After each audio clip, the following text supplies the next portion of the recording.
우리 성도 여러분 안녕하십니까? 반갑습니다. 저는 우리 장로님께서 소개해 주신 대로 옆에 있는 본부교회 부목사로 이제 신부하고 있는 서인규 목사입니다. 처음에 왔는데 장로님께서 먼 곳에서 오셨습니다 이렇게 인사를 하셨어요. 참 가깝고도 멉니다. 길 하나 건너면 이곳인데 사실 처음 임원도 교회를 방문하게 되었습니다. 제가 알기로는 임은동 교회가 우리 성도님들의 간절한 기도와 소망을 가지고 하나님의 성전을 건축 중에 있다고 알고 있습니다. 그 모든 공정이 하나님의 인도하심 아래에서 잘 이루어져서요, 정말로 아름답고 멋진 주의 성전에서 함께 또 하나님을 찬양하는 날이 속히 오게 되기를 기도하겠습니다.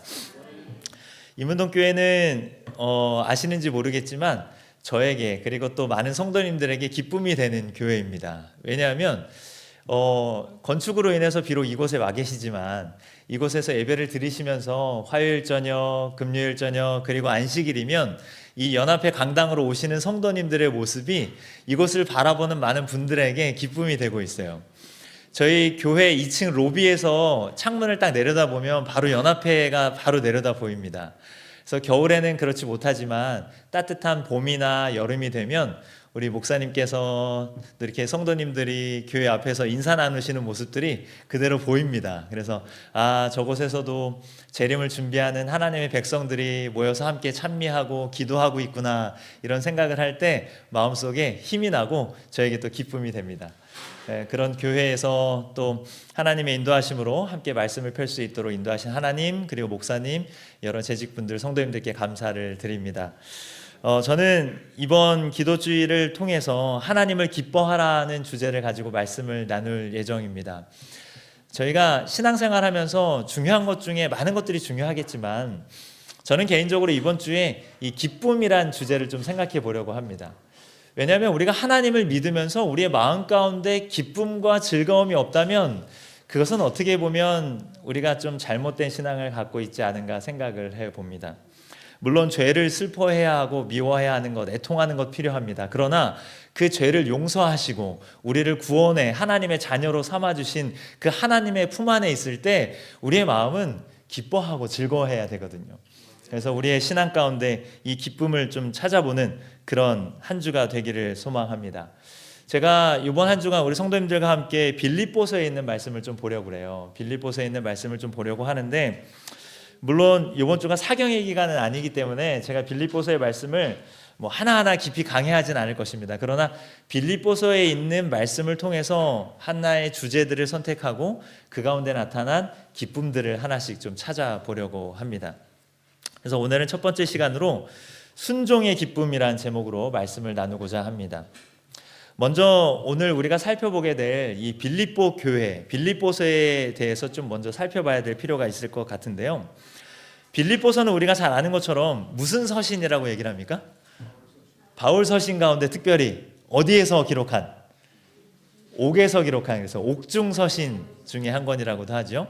그래서 에베소서와 골로새서와 빌레몬서와 함께 사도 바울이 로마의 옥에 갇혀 있을 때 기록한 옥중에서 기록한 책 중에 하나이다 라고 합니다. 그래서 빌립보서는 옥중 서신 가운데 하나입니다. 그럼 이 빌립보서는 누구를 향해서 쓴 글이에요? 빌립보에 있는 성도님들을 향해서 쓴 글입니다.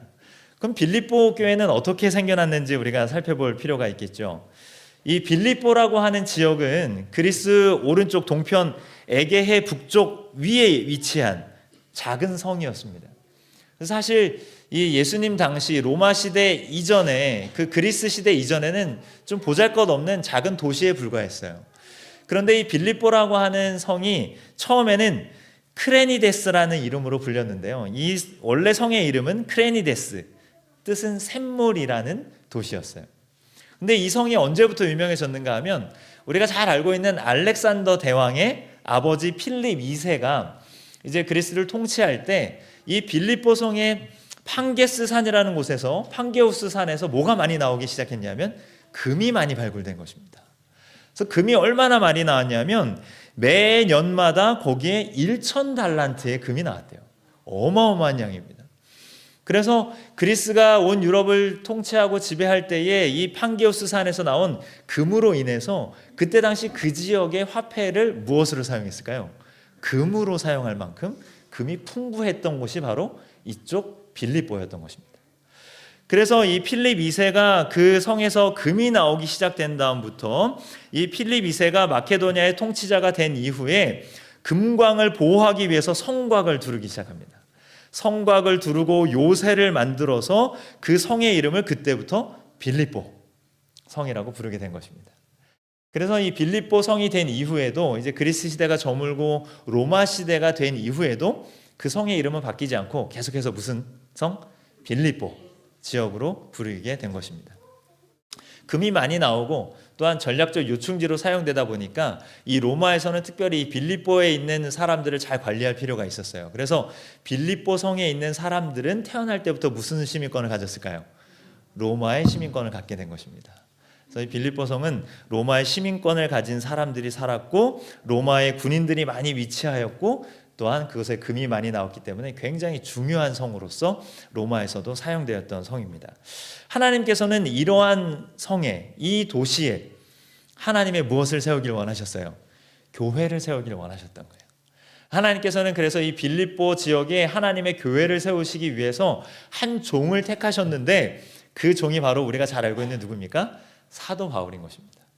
사도 바울이 이 성에 하나님의 복음을 증언하기 위하여 하나님께서 택하신 종이었어요. 근데 문제는 뭐였는가 하면 사도 바울은 원래 이 빌립보에 갈 마음이 있었어요? 없었어요? 없었어요. 사도 바울은 유럽 쪽에 갈 생각이 없었어요. 원래는 어디에서 말씀을 전하길 원했습니까? 아시아로. 그래서 사도행전 16장에 보면 이렇게 기록하고 있죠. 성령이 아시아에서 말씀을 전하지 어떻게 하셨어요?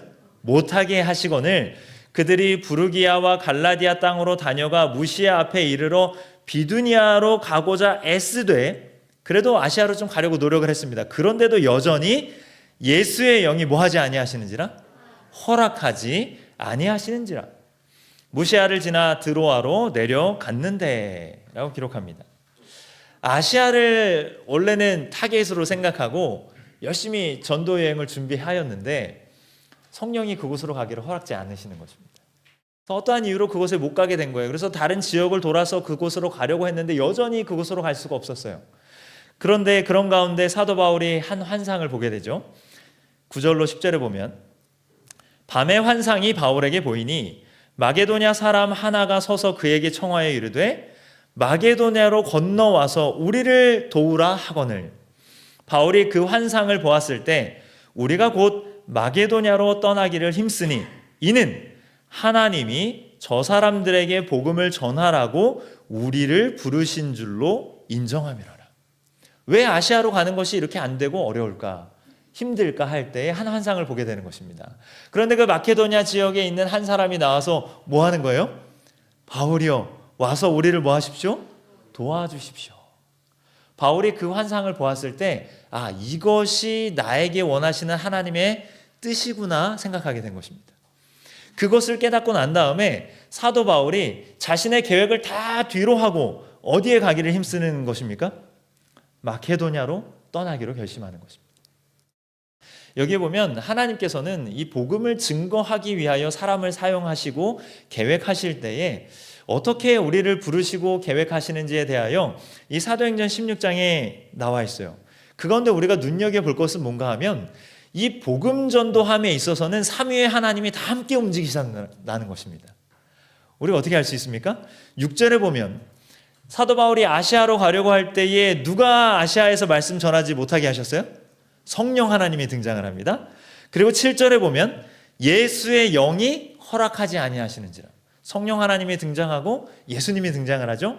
그 다음에 마지막으로 뭐가 등장을 해요? 10절에 하나님이 저 사람들에게 복음을 전하라 명하시는 것입니다.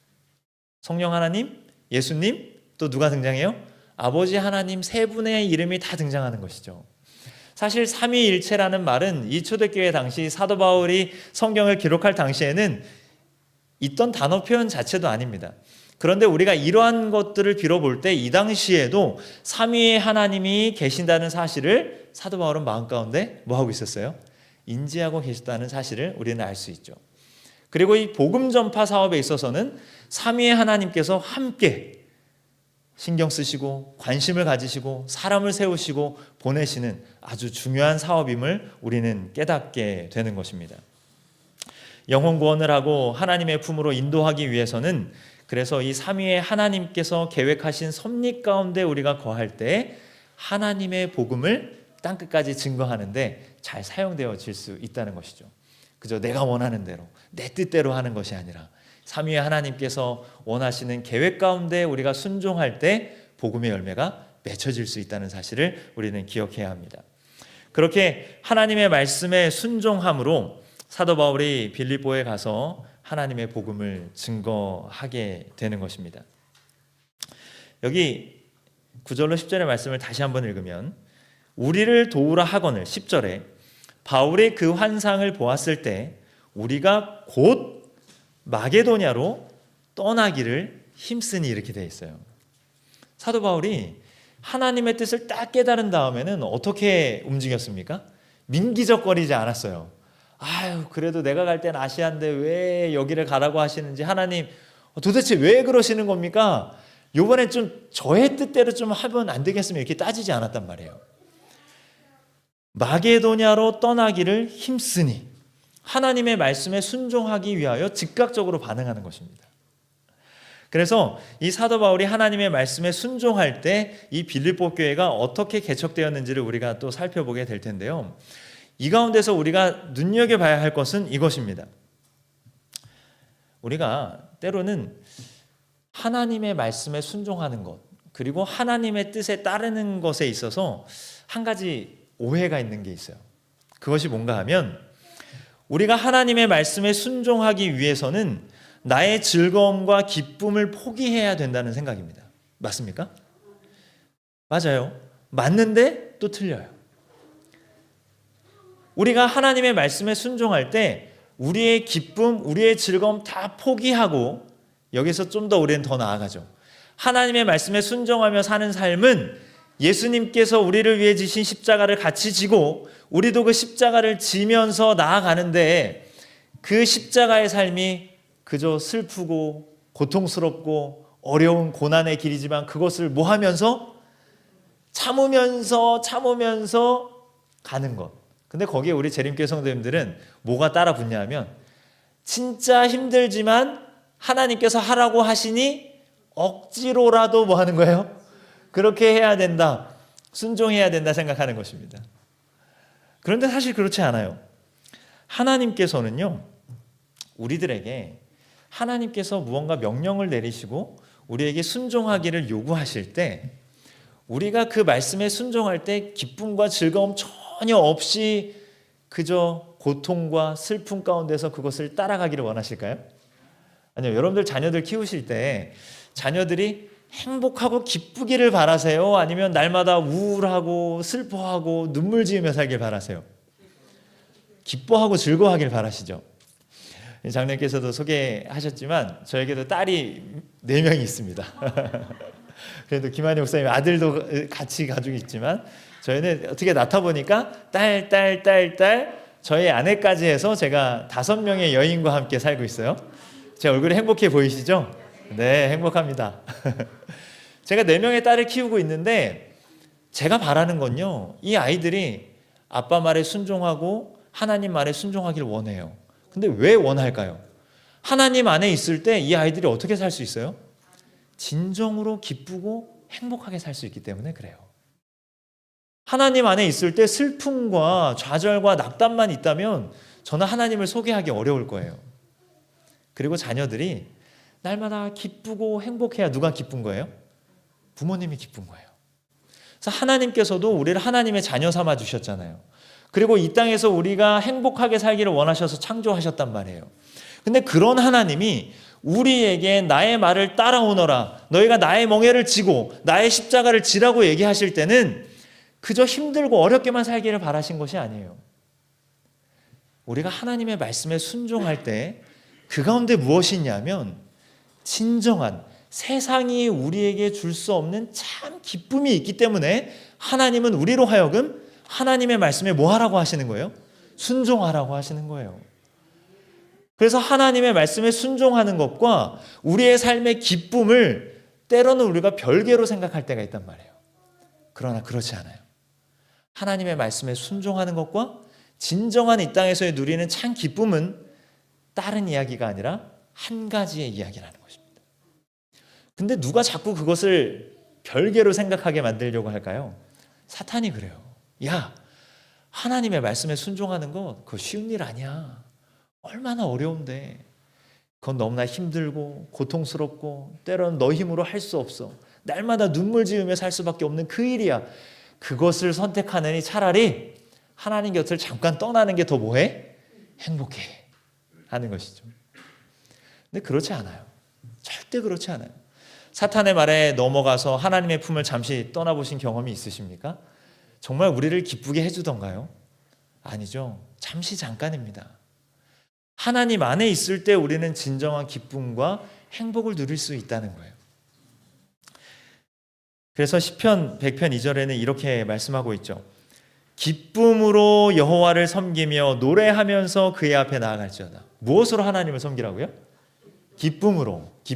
여러분들 주의 전에 오실 때 기쁘신가요? 기쁘셔야 합니다. 행복하셔야 합니다. 하나님을 믿는 성도님들의 마음 가운데 기쁨이 없다면 그것은 하나님께서 원하시는 신앙이 아니에요.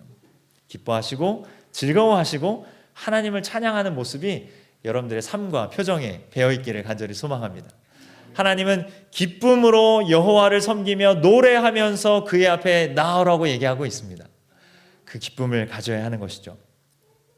창세기 12장 1절로 4절에 보면 아브라함의 이야기가 등장하잖아요. 너는 여기 보세요. 여호와께서 아브라함에게 이르시되 너는 너의 고향과 친척과 아버지의 집을 떠나 내가 내게 보여줄 땅으로 가라. 이에 아브라함이 여호와의 말씀을 따라 갔고 롯도 그와 함께 갔으며 아브라함이 하란을 떠날 때에 몇 세였더라? 75세였더라. 나이도 많은데 고향을 뭐 하래요? 떠나래요. 친척을 뭐 하래요? 떠나래요. 근데 예전에 아마 여러분들 이 아브라함의 이야기를 많이 설교로 들으셨겠지만 이 아브라함이 떠난 그 하란 지역은 어떤 곳이었대요? 아주 발달된 곳이었다고 들으셨죠? 뭐 집도 2층 집이 있었고 하수도 시설이 있었고 아주 좋은 집과 환경 속에서 살았는데 그 집을 하나님이 떠나라고 하시니 아브라함이 어떻게 했다? 떠났다. 근데 그 아브라함이 떠날 때 심정이 어땠을까요? 힘들었을까요? 우리 생각에는 힘들었을 것 같아요. 그렇죠? 야, 내가 살던데 이 고향을 떠나고 친척을 떠나고 이 좋은 집도 다 뭐하고 어떻게 떠나? 근데 하나님이 떠나라고 하시니 순종하는 마음으로 떠났다 이렇게 생각하시죠? 틀린 거 아니에요. 그런데요. 사실 아브라함은 아까운 마음이 없었어요. 왜요? 하나님이 떠나라고 하시니 떠났을 때 그가 그곳에 머물러 있었던 것보다 더 큰 기쁨이 아브라함에게 있었거든요. 그래서 그는 기쁨으로 떠난 거예요. 하나님이 가라고 하시니 억지로 떠난 게 아니라 하나님의 말씀에 순종하는 것이 너무나 기쁘고 행복해서 그것을 떠났다는 것입니다. 부조화 선지자는 이렇게 표현하고 있어요. 이와 같이 아브라함에게 임한 시험은 가벼운 것이 아니었고 그에게 요구된 희생도 작은 것이 아니었다. 맞아요. 큰 희생을 했어요. 그런데요. 그를 조국과 친족과 고향에 붙들어 매는 강한 줄이 있었다. 그러나 그는 부르심에 순종하기를 주저하지 않았다. 그는 약속의 땅에 관하여 묻지 않았다. 곧 토지가 비옥하고 기후가 건강에 적합한지 그리고 그 지방은 유쾌한 환경을 제공하며 재물을 쌓을 기회를 줄 것인지 묻지 않았다. 하나님께서 말씀하셨으므로 그분의 종은 순종해야 하였다. 그리고 여기 보세요. 그에게 있어서 아브라함에게 있어서 이 세상에서 가장 행복한 곳은 하나님께서 그로 있기를 원하시는 곳이었다. 그러니 아브라함은 하나님의 말씀에 순종하며 고향을 떠났을 때 그의 행복을 포기한 것입니까? 아니면 더 큰 행복을 찾아 나간 것입니까? 더 큰 행복을 찾아 나간 거예요. 하나님께서 아브라함으로 하여금 있기를 원하는 그곳에 내가 있을 때 그게 진정으로 아브라함을 행복하게 하였다는 것입니다. 우리도 그러한 행복을 좀 누려보셨으면 좋겠어요. 그죠? 하나님의 뜻 안에 있을 때 세상을 포기해야 된다 이런 생각하지 마시고요. 하나님이 나로 하여금 있기를 원하시는 그곳에 있을 때 나의 삶이 진정으로 행복하다는 사실을 정말 하나님과의 관계 속에서 깨닫게 되시길 간절히 바랍니다. 2024년을 마무리하는 지금 이 시간 우리들의 한 해를 돌아보면 어떠셨습니까? 어디에서 진정한 행복과 기쁨을 찾기 위해서 노력하셨습니까? 하나님 안에서 그 행복을 찾기 위해 노력하시는 저와 성도님들이 되시길 간절히 바랍니다. 그런데 저부터도 시작해서 많은 경우에 하나님 안에 들어가기보다는 여전히 세상에 남아있기를 원할 때가 많이 있어요. 그리고 우리의 마음 가운데 사탄이 자꾸 들려주는 음성 가운데 넘어갈 때가 있어요. 야, 하나님 안에 가면 행복하지 않아, 힘들어. 여기에서 행복을 찾아봐. 세상에서, 혹은 나의 남편을 통해서, 아내를 통해서, 세상의 직장을 통해서, 혹은 나의 자녀의 잘됨을 통해서 진정한 행복을 찾아보려고 하지만 결국 그것은 우리에게 마르지 않는 생수가 되지 못하는 것입니다. 하나님께서 원하시는 곳에 여러분들의 삶이 있을 때 우리로 하여금 진정으로 기쁘고 즐겁고 행복할 수 있는 능력을 체험하게 되실 것입니다. 사도 바울도 아브라함과 같은 사람이었어요. 그래서 하나님께서 가라고 하신 곳으로 주저없이 가는 것입니다. 가서 빌립보 지역에 가봤더니 그곳은 어떤 지역이었는가 하면 정말로 이 신앙적인 배경이 거의 없는 지역이었어요. 그것을 우리가 무엇을 통해서 알 수 있는가 하면 사도 바울이 안식일이 되었을 때에 기도할 곳이 있는가 하여 회당을 찾았는데 회당이 있어요, 없어요? 회당이 없어요. 그래서 강가에 나가서 자주장사 루디아를 만나잖아요. 근데 이 회당이 없다는 것은 그 당시에 이 빌립보 지역의 유대인들이 얼마나 적게 살았는가를 볼 수 있어요. 이 회당은 언제 생겼는가 하면 유대인들이, 이스라엘 백성들이 큰 전쟁을 겪으면서 그의 나라를 빼앗기게 되잖아요. 그래서 바벨론으로 포로로 잡혀가기도 하고 여러 나라로 피난을 떠나기도 합니다. 그래서 유대인들이 여러 곳에 흩어져서 살 때에 남자 성인이 10명 이상만 모이면 유대인들은 뭘 만들었을까요? 회당을 만들었어요. 회당을 만들어서 그곳에 모여서 함께 쉐마, 신명기의 말씀을 묵상하고 나누고 예배를 드렸단 말이에요. 그런데 이 빌립보 지역에 회당이 없다는 것은 하나님을 믿고 따르고 있는 유대인이 몇 명도 안 됐다는 거예요? 10명도 채 되지 않았다. 그리고 혹 유대인들이 10명 이상 있었다 할지라도 그들은 이미 하나님을 섬기는 신앙을 뭐 하고요? 뒤로 하고 살았다는 것입니다. 그러니 빌립보 지역은 믿음에 있어서는 아주 척박한, 이제 막 개척을 해야 되는 지역으로 하나님께서 사도 바울을 보내신 거예요. 그러한 곳에서 얼마나 힘들었겠습니까? 저 지금 우리 성도님들 예배당 없이 여기서 지금 예배를 드리시지만 많이 불편하시죠? 네, 불편하실 거예요. 불편하고 어려움도 있으실 것입니다. 제가 예전에 왕숙교회라고 하는 곳에서 학생전도사를 했는데요. 그때 무슨 일이 있었냐면 근처에 있던 수택동 교회가 건물을 미랄교회가 사버리면서 뺏겼어요. 그래가지고 수택동 교회가 건물이 없이 왕숙교회랑 같이 예배를 드렸어요.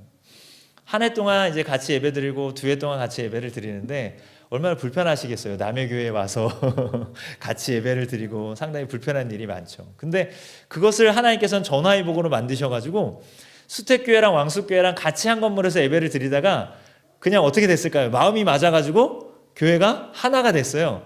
그렇게 생겨난 교회가 무슨 교회입니까? 토평교회입니다. 그래서 하나님께서 토평교회를 세우시고 또 하나님께서 큰 진리의 횃불로 세우시게 된 것이죠. 비록 건축하는 가운데 여러 어려움들도 있겠지만 하나님께서는 이것을 더 여러분들이 크게 사용하시기 위한 기회로 삼아 주실 것입니다. 그리고 더 아름다운 곳에서 하나님의 진리의 횃불을 높이 들게 하실 것입니다. 사도 바울이 이렇게 척박한 빌립보 지역에 갔지만 기도할 것이 없어서 강가로 나아갔지만 그곳에서 준비된 영혼을 만나게 하시죠. 16장 14절로 15절에 보면 두아디라 시아에 있는 자색옷감 장사로서 하나님을 섬기는 루디아라 하는 한 여자가 말을 듣고 있을 때 주께서 그 마음을 열어 바울의 말을 따르게 하신지라. 근데 하나님께서는 언제나 영혼들을 준비시켜 놓는다는 사실이 참 감사한 것입니다. 유대인들이 없고 하나님의 복음이 없었던 것 같지만 그 지역에도 하나님을 사모하고 하나님의 말씀을 듣기를 좋아하는 한 여인을 두셨어요. 그리고 그 여인이 하나님의 말씀을 귀담아 들었을 때 15절 그와 그 집이 다 뭐를 받았대요? 침례를 받고 우리에게 청하여 이르되 만일 나를 주 믿는 자로 알거든 내 집에 들어와 유하라 하고 강권하며 머물게 하니라. 야, 이렇게 하나님은 영혼을 준비시켜 놓으시고 그 영혼을 통하여 또 거듭남을 경험하게 하시고 복음을 전할 수 있는 보금자리로 하나님께서 미리 다 준비해 놓으셨다는 것입니다. 그렇게 사도 바울이 복음을 증거하면서 빌립보 교회 성도들이 이제 1호 교인, 2호 교인 생겨나는 것이죠. 그러다가 사도 바울이 그곳에서 복음을 증거하던 중에 귀신 들린 여인을 하나 고치는 일이 벌어집니다. 그런데 이 귀신 들렸던 여인은 점치는 용도로 그 주인이 사용했어요. 근데 자기의 돈벌이가 사라지자 이 귀신 들렸던 여인을 고친 사도 바울을 고소하고 매질하고 때려서 어디에 가두어 버립니까? 옥에 가두어 버립니다. 이같이 여러 날을 하는지라 바울이 심히 괴로워하여 돌이켜 그 귀신에게 이르되 예수 그리스도의 이름으로 내가 내게 명하노니 그에게서 나오라 하니 귀신이 즉시 나오니라. 그래서 이 일을 통해서 사도 바울은 옥에 갇히게 됩니다. 근데 그 옥에 갇히던 밤에 사도 바울과 실라가 그곳에서 뭐를 합니까? 여기 보니까요. 25절에 한밤중에 바울과 실라가 기도하고 하나님을 뭐해요? 찬송함에 죄수들이 듣더라. 아이고 하나님 죽겠습니다. 이게 아니라 그 옥에 갇혀서 사도 바울이 찬양을 부르는 거예요. 찬양을 부르는 거예요. 그 감옥이 좋은 곳이었겠어요? 지금처럼 이렇게 좋은 건물에 이렇게 되지 않았을 것입니다. 바울과 실라가 갇힌 곳은 칠흑같이 어둡고 지저분한 토굴로 된 감옥이었을 것이다 라고 신학자들은 얘기합니다. 그렇게 매맞고 고통스러운 정말로 칠흑 같은 어두움 속에서 습하고 더럽고 지저분한 곳에 갇혀 있었지만 사도 바울은 찬양하였어요. 그 다음날 그들의 목숨이 어떻게 될지도 모르는 상황 가운데서 그들은 하나님을 경배한 것입니다.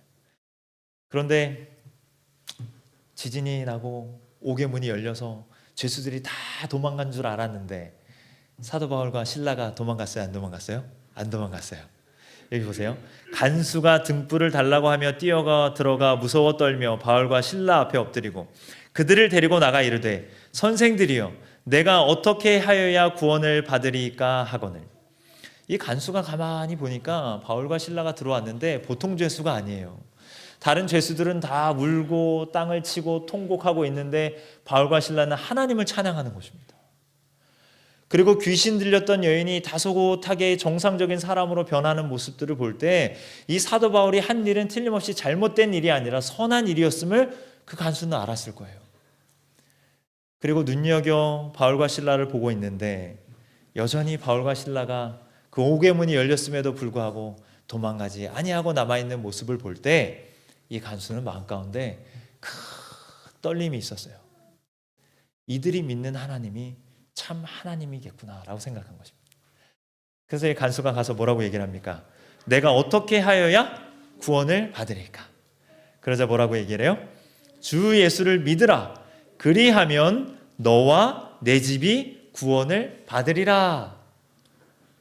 루디아의 가족, 그리고 귀신 들렸던 여인, 그리고 그 간수의 가족들이 다 하나님의 백성이 된 것입니다. 이제 하나님께서 택하셔서 보내신 바울을 통하여 그 빌립보에 하나님의 교회가 세워지는 과정들이 정말 멋지지 않습니까? 이렇게 하나님께서는 영혼들을 주시는 거예요. 이게 너무나 기쁘고 즐거운 일이죠. 사도 바울은 칠흑같이 어둡고 황폐한 토굴 가운데서도 그들은 기도하는 말로 서로 격려하고 하나님께 찬양의 노래를 불렀다. 그 까닭은 하나님을 위하여 수치를 당하는 것은 가치 있는 일임을 알았기 때문이다. 그들의 마음은 구속주의 사업에 대한 깊고도 열렬한 사랑으로 무엇을 얻었다? 기쁨을 얻었다. 기쁨을 얻었다. 바울은 자신이 직접 그리스도의 제자들에게 가했던 핍박을 생각해 보았고 그가 한때 멸시하였던 영광스러운 진리의 능력을 이제는 눈이 열려 볼 수 있고 마음으로 느낄 수 있게 된 것을 뭐하였다? 기뻐하였다. 참 진리의 눈을 뜨고 살아계신 하나님과 예수 그리스도를 바라볼 수 있게 된 바울은 하나님의 뜻 안에 있을 때 진정한 기쁨을 누릴 수 있는 자가 된 것입니다. 우리 이문덕교회 성도 여러분, 하나님께서는 우리들이 정말로 기쁘고 행복하게 살기를 원하세요. 여러분들도, 그리고 여러분들의 자녀들도 그렇게 살기를 원하십니다. 그래서 하나님께서는 기쁨의 길을 우리에게 허락하셨는데 그것은 다름이 아니라 하나님의 말씀에 순종해 보시는 것입니다. 하나님께서 원하시는 대로 나의 삶을 주님께 드리고 하나님께서 나의 참 구주 되심을 바라보고, 사도 바울이 그전에는 핍박하였던 그 예수 그리스도를 만남으로 변화되어 진리를 바로 볼 수 있게 된 것처럼 우리의 영적 눈이 환하게 열려서 하나님의 뜻을 바라보고 진리를 바라봄으로 우리가 하나님 안에서 참 기쁨을 누리시는 저와 모든 성도님들이 되시기를 간절히 바랍니다. 사도행적은 빌립보에서의 바울의 수고는 한 교회를 세우는 결과를 낳았고, 그 교회는, 그 교회의 교인들은 꾸준하게 뭐하였다? 증가하였다. 하나님의 말씀에 순종하는 것도 기쁜데 그 교회 성도들이 뭐하는 거예요? 증가하는 거예요. 그래서 사도 바울이 얼마나 기뻤을까요? 거기에 온 보람이 있었을까요? 없었을까요? 있었을 것입니다. 그러니 행복하게, 기쁘게 하나님의 사역에 참여할 수 있었던 것이죠. 우리가 잘 알고 있는 엘렌 G 화이트 여사는 자신의 자서전 40페이지에 이렇게 기록을 합니다. 그분의 뜻에 순종하는 것은 무엇이었으며? 기쁨이었으며, 그분을 섬기는 일은 무엇이었다? 즐거움이었다. 그녀가 자신의 삶을 돌아보면서 이렇게 고백하는 거예요. 내가 하나님의 뜻에 순종하는 것은 기쁨이었고 그분을 섬기는 일은 즐거움이었다. 그녀의 삶이 어땠습니까? 어렸을 때부터 큰 사고를 당하고 몸이 쇠약하여져서 사람들이 곧 죽을 것 같은 여인이었어요. 그런 여인이 하나님의 뜻에 부르심을 받고 하나님의 복음을 증거하기 위하여 온 미국 땅과 온 대륙을 다니면서 여행할 때 그의 자녀가 자신보다 먼저 죽는 경험을 하였음에도 불구하고 그의 사역은 포기하지 않았어요. 끝까지 하나님 안에서 하나님의 대언자로서 활동하였던 그녀가 고백하는 것입니다. 내가 순종하며 살았던 것은 기쁨이었다. 그분을 섬기는 일은 즐거움이었다. 다시 한번 우리 성도님들께 호소합니다. 하나님을 섬기는 일은 기쁨의 일과 동떨어져 있다 오해하지 마시기 바랍니다. 하나님을 섬기는 일이 우리에게 진정한 기쁨과 자유를 준다는 사실을 기억하게 되시기를 간절히 소망합니다. 그래서 마태복음 13장에 보면 천국을 찾아 나선 한 사람의 이야기가 있죠. 천국은 마치 밭에 반추인 보화와 같으니 사람이 이를 발견한 후 숨겨두고 뭐하여 돌아갑니까? 기뻐하며 돌아가서 자기의 소유를 다 어떻게 해요? 다 팔아 그 밭을 뭐하니라? 사느니라. 아마 사람들이 미쳤다 그랬을 거예요. 그렇죠? 갑자기 어느 날 밭을 갈다 오더니 자기 소유를 뭐해요? 다 파는 것입니다. 그나마 있는 살림도 없는데 냉장고 팔고 자전거도 팔고 다 파는 거예요. 부인이 미쳤다 그랬을 거예요. 이 양반아 미쳤어. 뭐 하는 거야 지금. 근데 재산을 다 팔고 있는 남편의 얼굴에 뭐가 넘쳐요? 기쁨이 넘쳐요. 그러다 어느 날 갑자기 부인을 데리고 산으로 올라갑니다. 삽 하나를 들고요. 산에 올라가서 갑자기 땅을 파기 시작해요. 드디어 이 양반이 미쳤구나. 나랑 같이 죽자고 하는 거 아니야? 땅을 파더니 그 땅 속에서 무엇을 꺼내는 것입니까? 보화가 담겨있는 정말로 보물상자를 꺼내는 것입니다. 얼마나 행복했을까요? 그렇죠? 그 보화가, 그 숨겨진 보화가 자신이 가지고 있는 모든 것보다 값진 사실을 알았기 때문에 이 사람은 기쁨으로 자신의 모든 것을 포기한 것이죠. 나중에 또 말씀을 나누겠지만 사도 바울도 이 기쁨을 알았기 때문에 자신이 가진 모든 것을 무엇으로 여겨요? 배설물로 여기는 것이죠. 그러한 기쁨의 일이 우리들에게 이루어지기를 원합니다. 요한복음 17장 3절에는 이렇게 기록해요. 영생은 곧 유일하신 참 하나님과 그가 보내신 자 예수 그리스도를 아는 것이니이다. 우리가 그 진정한 기쁨을 누리기 위해서는요, 먼저 해야 될 게 있는 게 뭐냐면 예수 그리스도를 아는 거예요. 그분을 만나는 거예요. 그분과 동행하는 것입니다. 그래서 그분을 진정으로 알고 그분과 깊은 동행의 관계 속에 들어갈 때 우리는 나를 사랑하시는 그분이 나에게 진정으로 바라시고 원하시는 것, 나의 삶에 기쁨과 즐거움을 주시기를 위하여 이 땅에서 하나님의 말씀대로 순종하며 살기를 우리에게 계획하신 것들을 진정으로 깨닫게 될 것입니다. 그러한 기쁨, 순종의 기쁨을 누리는 우리들이 되어야 할 것입니다. 여기 오스왈드 챔버스라고 하는 한 목사님의 글에 이런 글이 있어요. 엘렌 화이트가 거의 비슷한 내용의 글입니다.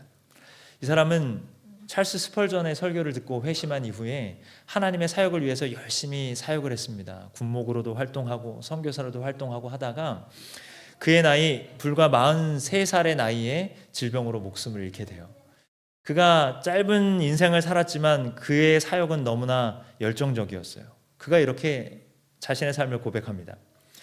사람이 기쁨으로 충만할 때는 하나님께서 자신을 창조하신 목적을 이룰 때이다. 이러한 기쁨은 절대로 뭐 하지 않는다? 사라지지 않는다. 사라지지 않는다. 하나님께서 나에게 원하시는 대로, 하나님께서 우리를 창조하신 목적대로 살았을 때 오는 그 기쁨은 사라지지 않는 것입니다. 마르지 않는 샘물을 우리가 경험하게 되는 것입니다. 그러나 세상이 주는 기쁨은 금방 갈증이 나고 여전히 우리에게 기쁨을 찾지 못하고 또 다른 길로 가게 만드는 것입니다. 그러다 보면 결국은 누구의 곁을 떠나 있을까요? 우리는 하나님의 곁을 떠나 있겠죠. 하나님 안에 기쁨이 있습니다. 다른 곳에서 찾지 마시기 바랍니다. 올 한 해를 돌아봤을 때 내가 하나님 안에서 그 기쁨을 찾기 위하여 노력한 삶이 별로 없었다면 이제 남은 올 한 해는 하나님께서 주시는 그 아름다운 그 영원한 기쁨을 맛보며 살게 되시는 우리 이문교회 모든 성도님들이 되시기를 간절히 바랍니다. 하나님의 말씀에 순종하는 것은 하나님께서 우리를 위해 준비해 놓으신 기쁨의 선물을 받는 것임을 기억하게 되시길 간절히 바랍니다. 이제는 우리의 삶이 진정 기쁨과 찬양이 넘치는 삶이 되기를 바라면서 우리 기도주일 첫 번째 날 말씀을 마칩니다.